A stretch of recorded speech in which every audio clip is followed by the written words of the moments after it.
The first semifinal. Argentina 3, Croatia 0. The same exact scoreline the last time these two sides met in the 2018 World Cup group stage, just the other way around. Argentina get their revenge, and they march to the World Cup final. My goodness me, so where to start? Well, I would say the first 30 minutes of this match were pretty even, if not slightly. I thought Croatia were the better team early on because I thought that their midfield pressing was neutralizing, canceling out everything that Argentina had going forward, disrupting the flow of play down the middle of the pitch. I thought that Croatia initially did a good job of containing Julian Alvarez and Lionel Messi. And the game really switched on its head when Argentina were awarded that penalty. And from then on, Croatia, quite unlike them, we know they're comeback kings. They were unable to pull another rabbit out of the hat here yet again. So for Croatia, I'm not sure I like the idea of Kramaric playing as a lone striker. Taking off Brozovic sort of disbalanced the whole team. Lovren, I thought, had a relatively poor day compared to the previous matches against Brazil and in Japan. And until Croatia, I think, produces top-level attacking talent that has that clinical ability up front to complement that midfield, that's where they're going to continue to struggle to score against top-level opposition. What allowed them to go far yet again in this World Cup, like last time around, was the fact that they are just a team that are difficult to put away, and they're a hard-working side with one of the best midfields in the world. But I think what really hurt Croatia and prevented them from possibly, dare I say, going on to win this World Cup is they don't seem to have like that one go-to guy, that one striker with that finesse in the final third to really put a game away for them. You could make a case that, Brozovic was injured. A 50th minute sub is something that probably happens during halftime because if it's tactical. But I thought he shouldn't have come off too early. I know that he made a couple of errors, especially on Argentina's second goal, because he went to shield Julian Alvarez instead of booting the ball, and he kind of trailed on the counter the entire time, while the other guys were tracking back to make runs to cover when Argentina went on that break following the Croatian the corner. But I don't know if he should have been taken off. Brozovic should have been taken off the pitch that soon. I think the problem with Croatia is you can have consistently one of the best midfielders in the game that could create you chance after chance, but when you have mediocre finishing, which has really hurt Croatia, they only scored 2 knockout stage goals in 3 matches so far. You're really tempting fate, I think, when you're coming up against a team in Argentina who has, I don't know, a literal wizard on their squad that can produce chances out of thin air and get those fine passes into tight spaces that almost no other player in the world can. And the fact that Argentina are a team that can go from the back foot to finding the back of the net in the span of just seconds is really a testament to, I think, where Croatia is lacking compared to Argentina and other powerhouse nations in that regard. I mean, look, that second goal, oh my gosh. Croatia had a corner, poorly taken, one back possession by Argentina. Julian Alvarez puts in like a 50-yard run with tunnel vision, just straight zooming for that Croatian goal. And the back line is scrambling to take the ball away from it. I think it takes 2, maybe even 3 deflections, the last one being off of Livakovic, before it finds the back of the net. You can say, Croatia tracking back, they should have gotten a better touch on that to clear the ball away from Alvarez. I think that goal is partially the Croatian back line's fault. They were a little bit of sloppiness there, but how quick were Argentina, man? They will punish you just like that. because unlike previous Argentina teams in World Cups, even though Messi is still pulling the strings, if he's not scoring goals himself, he's assisting goals and creating those opportunities. He still has a much better supporting cast of young guys on this Argentine side who are actually able to put away their chances. Gone are the days of Gonzalo Higuain. I'm sorry. For Argentina, I have to give a compliment to Tagliafico. It was a pretty dominant game from him. And I think that, he was a little bit suspect. A little suspect, I thought, in the matches against Poland and Australia.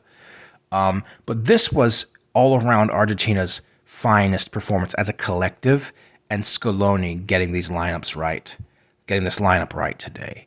Messi and Alvarez deservedly are going to get most of the praise, but Tagliafico, he was letting absolutely nothing through the ball on the left side, of the pitch, while at the same time he was overlapping and he was making great plays on offense. So it's a great game for a guy who seemed like the clear second option behind Acuna, who did not start in this match. And I don't see how Scaloni doesn't start him at the final at this point. I think Scaloni is going to start Tagliafico for that final. And it's quite possible that Tagliafico is more composed as a left back than Acuna is. And that was the prevailing opinion before the World Cup as well, because he's the better offensive player, but Tagliafico is the more disciplined defender, I feel. Acuna looked better on both earlier on in the tournament, and I think he almost certainly would have played today if not for the yellow card accumulation. But that proved to be a blessing because Tagliafico, he covered ground magnificently.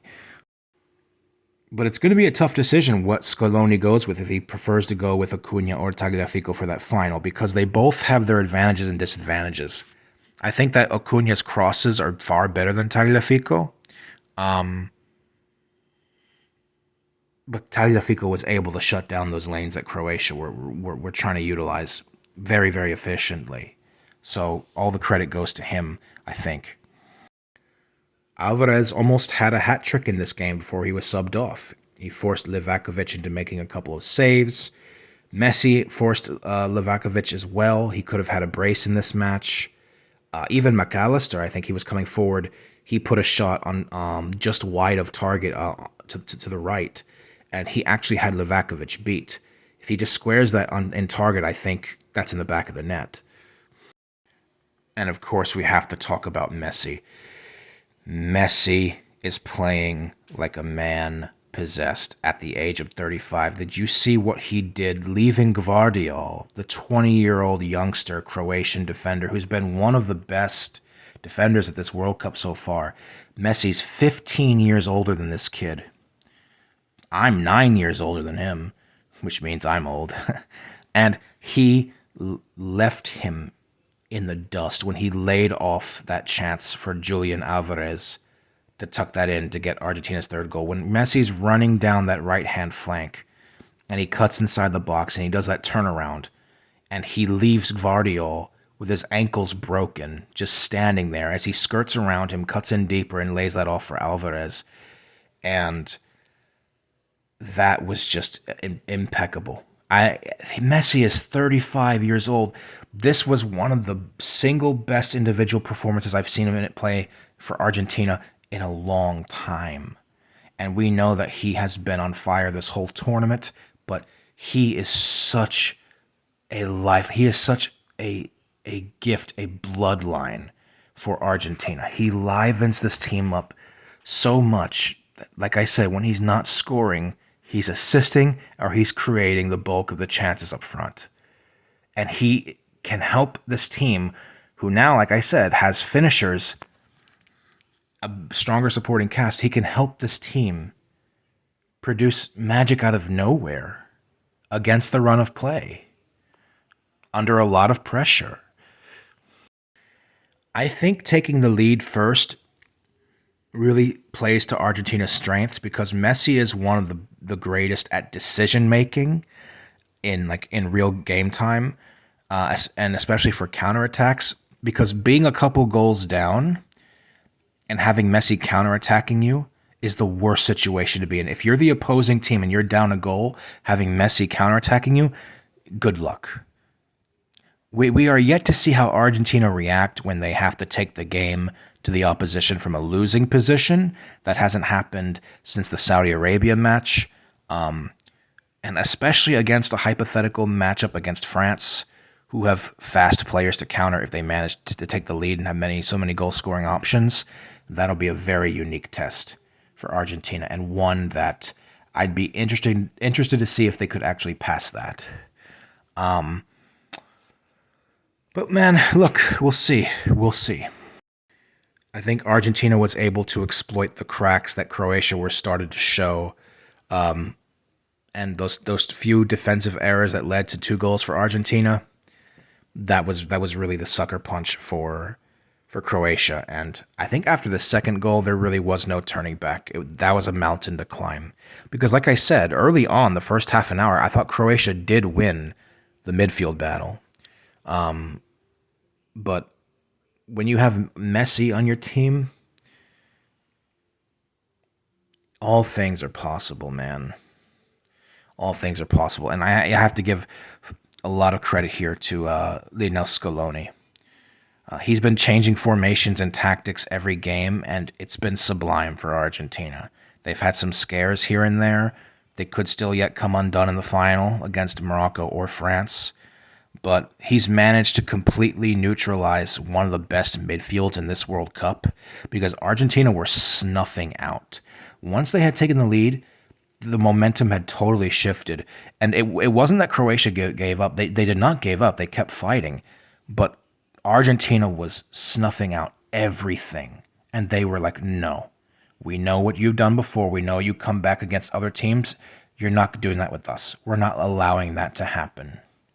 And of course, Messi did his thing.